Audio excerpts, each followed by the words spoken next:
All right, John Morant did it again. It's another video of him flashing a gun on IG.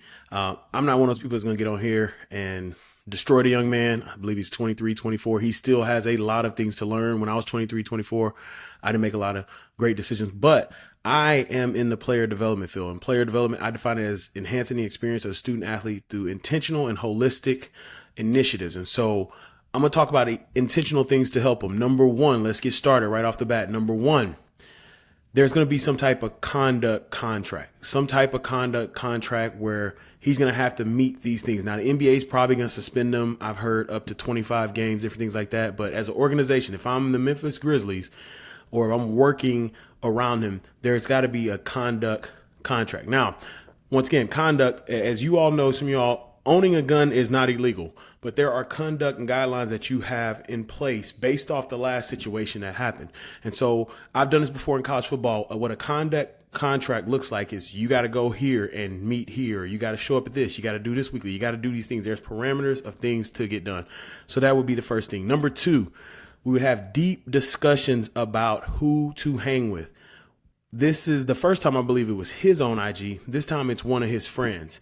And here's the thing. I was talking to my wife about it today. If my wife told me not to eat sweets, I would be mad at my homeboy if he put up an IG of me smashing a carrot cake in the background.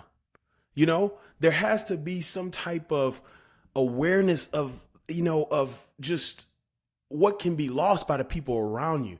And so I think there has to be discussions with him about who is truly in his corner. Now, once again, he's 23 years old. This is going to be tough. A lot of these guys he's probably hanging out with, they've probably been with him since middle school. They've probably been with him in high school, teammates, been with him before he blew up. And it is tough to find real, genuine people when you're at the status that he is. I understand it. But if I was in the role, I would have discussions about who are the friends we need to walk forward with. Who do we need to leave in this situation? Who do we need to surround ourselves with every time we go around to make sure we're making good decisions? Who's going to hold you accountable? Who is willing to lose the friendship to make sure that you are good and you're staying at the level that you're in, to make sure you don't drop back or do something that you're not supposed to? That is what I would be talking to him about. Once again, before we get to the third one, my name is Ed Jones. This is the Player Development Pod. Thank you so much for logging on. I just wanted to jump right in. I didn't even realize I didn't introduce myself.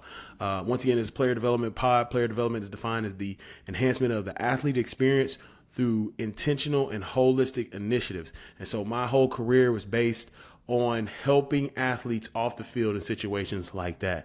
So if this content that I've only done two, if it's helped you, if you like it, please press the like button and subscribe for other content like that. Number three, the third thing I would do, if I'm the director of player development, player engagement for the Memphis Grizzlies, is I'm begging the organization to sign a veteran. Begging. Now, I don't know their roster hand in hand. I know there were some jokes earlier in the year. I did a video about Dylan Brooks, which you can see at the end of this video, them probably joking about bringing Carmelo on. And I know they wanted to keep a young team young and have success with a young team. They need a veteran. Somebody like a Udonis Haslem would help out so much in this situation. People don't realize Udonis Haslem been there 20 years, and people want to get on Twitter talking about, oh, he just signed. He's just signed to be there. He's not really doing that. It is a great investment to have someone like that with a talent like John Morant, because Udonis Haslem has been through it. These veterans help.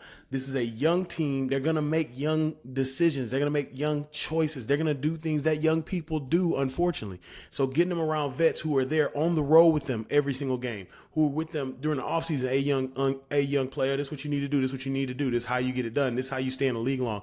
This is what they need. So once again, number one, there's going to be some type of a conduct contract. Number two, we would talk about, friends, who we need to surround ourselves with. And number three, I'm begging the organization to get veterans, not only on a team, but coaching staff, people who have been around the league a long time, people who have seen talent. And lastly, not to pinpoint, but I think at the end of the day, if I am working for the Memphis Grizzlies, I'm sitting in my office thinking, how much of this is on us? Once again, he makes his own choices. He is a grown man. But how much, based off how we've created this team, this young team with talent, how much we've allowed to happen, how much we get on social media and talk about stuff or poke the bear, for lack of a better word. Y'all know what happened with that. How much of that has been allowed in this organization? And if you enable things like that in the organization, these things may happen. Once again, I'm not finger pointing, but I'm saying if I'm in a role, I'm thinking to myself, I want to have discussions with people in the organization about what are the parameters we're going to do, what are the parameters we're going to put in place to ensure that this does not happen anymore. Ja Morant is and it's not just about his talent, because I love seeing how hard he plays. I love watching him in college. There's things there, but he is such a talented individual for the league, and the league is kind of transitioning, from into who's the new face of the NBA. You cannot let this go the way that it looks is going. As an organization, you need to set things in place, and they probably already doing. Once again, I'm not finger pointing, but I'm just saying if I'm in a role, I'm looking around saying what else could we do. Thank you so much for listening to this. If you're a mom, today is Mother's Day. Happy Mother's Day to all the moms out there. As you can tell, I'm very passionate about athletes and what they do off the field. Ja, if you're listening, man, I really hope, whatever it is, man, you're young, you're making decisions, probably not the right decisions all the time. This one definitely wasn't the right one, but man, surround yourself with people who are willing to lose. Listen to me, Ja, if you listen to this, surround yourself with people who are willing to lose the friendship with you to ensure that you stay on the path that they know you are best on, the path that you've created through your hard work.